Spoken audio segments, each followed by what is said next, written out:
Hello আমার বন্ধুরা, যারা তোমরা জিডিএসে অ্যাপ্লাই করেছো, অর্থাৎ জিডিএসে যারা তোমরা সিলেকশনটি পেতে চলেছো, তাদের জন্য একটা গুরুত্বপূর্ণ ডকুমেন্টস ভেরিফিকেশনের সময় একটা গুরুত্বপূর্ণ জিনিস চাইবে, সেটা হচ্ছে মেডিকেল সার্টিফিকেট। এই মেডিকেল সার্টিফিকেট তোমরা কিভাবে একটা গভর্নমেন্ট হসপিটাল থেকে বের করবে তা নিয়ে আজকে পুরো ভিডিওটি আমি তোমাদেরকে জানাবো। অর্থাৎ খুব সহজ প্রসেসে এবং একদম ফ্রিতে তোমরা কিভাবে এই মেডিকেল সার্টিফিকেটটি পাবে তার পুঙ্খানুপুঙ্খ ডিটেলস আমি বলে দেব।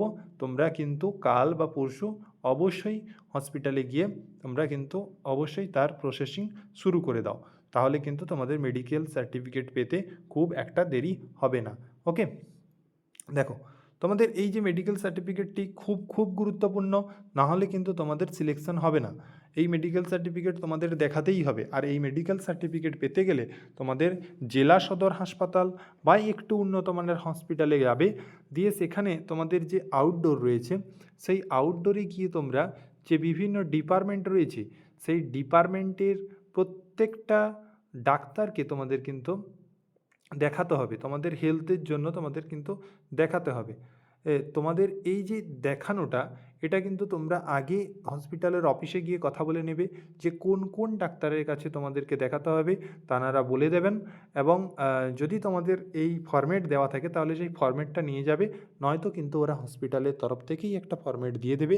সেই ফরম্যাট অনুযায়ী তোমাকে প্রত্যেকটা ডাক্তারকে দেখাতে হবে এবং তাদের কাছে ফিটনেস সার্টিফিকেটের সিগনেচার বা ফিটনেস, তুমি যে ফিট রয়েছো সেটার একটা প্রুফ তারা কিন্তু দেবে। যেখানে শেষ পর্যন্ত এসে হসপিটালে যিনি হেড রয়েছেন বা যিনি প্রিন্সিপাল রয়েছেন বা যিনি সুপারভাইজার রয়েছেন, তিনি কিন্তু সিগনেচার করবেন, সিল দেবেন, তারপরে কিন্তু তোমাদেরকে এই সার্টিফিকেটটি প্রদান করা হবে, যেটা তোমরা কিন্তু জিডিএসে অ্যাপ্লাই করতে পারবে। এই জিডিএসে অ্যাপ্লাই করতে নয়তো কিন্তু তোমরা ওই টাকা দিয়ে বের করে নেবে, বা ওগুলো কিন্তু কখনও তোমরা গ্রাহ্য নাও হতে পারে। তাই বলবো খুব সাবধান, তোমরা প্রসেসের মাধ্যমে করো, যাতে তোমাদের সিলেকশন হতে কোনোরূপ কোনো অসুবিধে না হয়। আর এই প্রসেসটা তোমাদের কিন্তু একদিনে কমপ্লিট হবে না, কারণ একটা গভর্নমেন্ট হসপিটালে তোমরা যখন আউটডোরে এই সমস্ত জিনিসগুলো চেক আপ করাতে যাবে বা বিভিন্ন জিনিসগুলো দেখাতে যাবে, তখন কিন্তু অবশ্যই তোমাদেরকে কিন্তু এই সিস্টেমটা ফলো করতে হবে। ওদের সিস্টেম বিভিন্ন জায়গায় তোমাদেরকে দেখাতে হবে, যেমন চোখ, কান, নাকের ডাক্তার যেখানে বসান সেটা তোমাকে একবার চেক করতে হবে, হাড়ের ডাক্তার যেখানে বসান সেখানে একবার চেক করতে হবে, যেখানে ইসিজি রয়েছেন সেখানে একবার চেক করতে হবে। ঠিক আছে, এরকম বিভিন্ন যে পার্টস রয়েছে আমাদের শরীরে, সমস্ত পার্টসের একটা মানে কি বলতো ওভারঅল বিবরণ তারা দেবেন।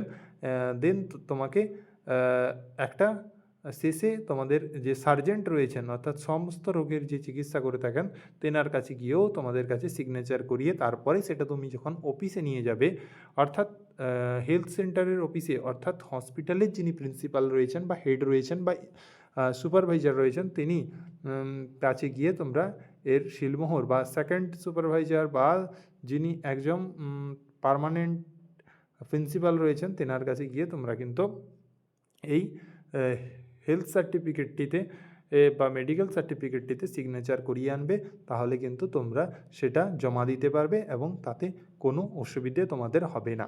ওকে, থ্যাংক ইউ ফর ওয়াচিং। এরপরে তোমাদের এই কাস্ট সার্টিফিকেট কীভাবে বানাবে তা নিয়ে অবশ্যই তোমাদের একটা ভিডিও বানিয়ে দেব, যেখানে তোমরা খুব সহজেই সেই কাস্ট সার্টিফিকেটটিকে বানাতে পারবে।